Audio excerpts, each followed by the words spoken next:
Tolmer's, you have to remember, it was the 70s. It was a time when the political and the personal were coming together. We squatted as a political act because there were lots of empty buildings and there was not enough housing.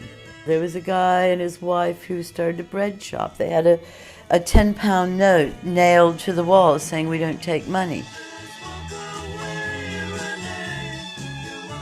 It was like this commune, and different kinds of people were very tolerant of each other.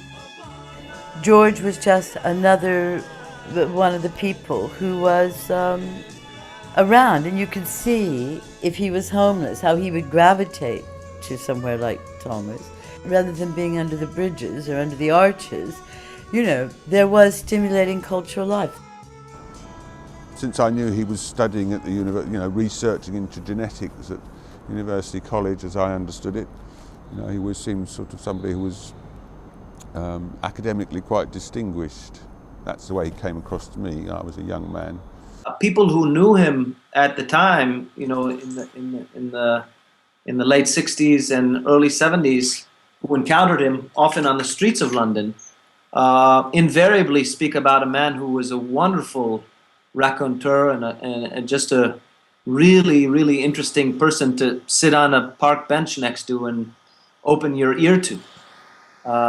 Sylvia Stevens, for instance, who was a young American artist at the time living around Tolmer Square, George fell in love with her, and he would regale her with stories of his own past biography.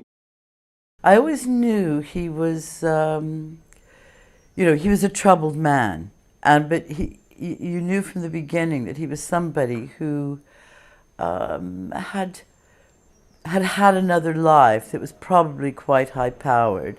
He was always wanted us to go back to America, live in the Midwest, have lots of kids and dogs and cats.